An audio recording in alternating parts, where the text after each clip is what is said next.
The next question is, how has the global pandemic shifted how the hEDGE conference is coordinated and managed?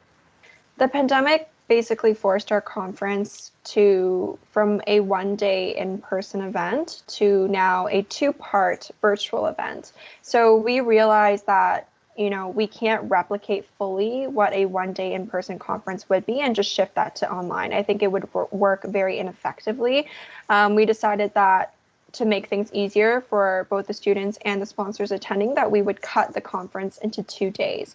And something else that we decided was to actually shift the dates up.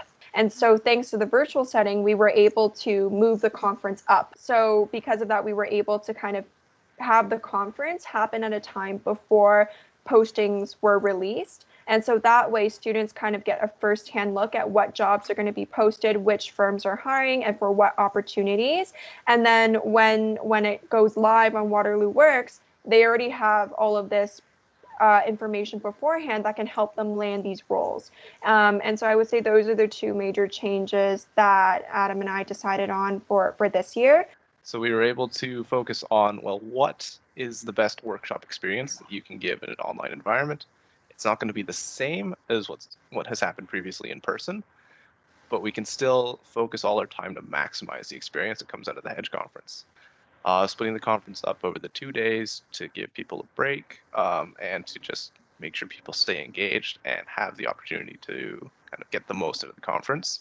And I think that also kind of we did have a bit of experience previously, being that hEDGE is the year-long commitment that it is, that sometimes we have students who are on campus in Waterloo, sometimes we have students who are on co-op in Toronto and Waterloo, across the world. So we have coordinated it in the past with these online virtual methods of communication. We also as a team like to meet up and occasionally just have fun.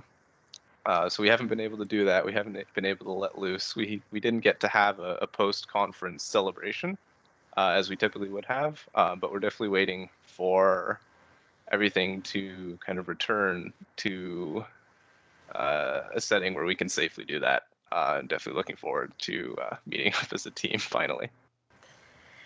Jenny also touched a bit about this with making it interactive and using Hopin, but thinking about student engagement and allowing it to be interactive for a virtual conference, what strategies or what other strategies did you have to implement to adapt for this year's conference? So I think changing the conference's structure helped a lot with that, because students can effectively hop into, pun intended, but hop into different rooms. And if I could just describe or visualize the way that our conference was held, it was each sponsor workshop had their own room, and designated students would go to that room to attend that workshop. And then when it was time for networking, each networking rep would also have their own room, and students could rotate through those as they wished. And so in a way, it kind of functioned very similar to in-person networking, because we also limited the room sizes to about 5 people. So it would be including the rep and the 4 other students. So similarly, in an in-person setting, that's also how networking typically works, right? You wait until one person is done speaking, and then once the rep is open, then you would kind of join that circle and also join that conversation. And that's one of the strategies that we use to shift to a virtual setting and still make it engaging for students.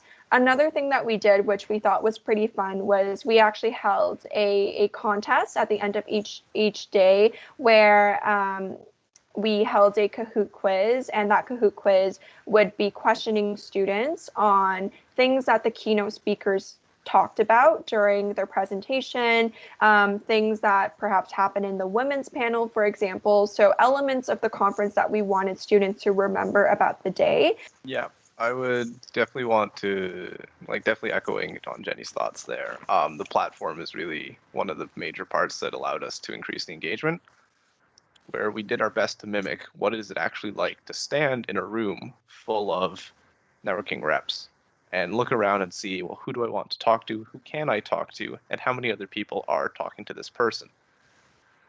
We had all of the different networking virtual rooms, like little tiles on the screen. You can see how many students are looking at this room, how many people are talking to this person, and you can go to see which rooms you want to see which people you want to see. that was, I think, a really good experience for the students to have at the end of each day on the conference.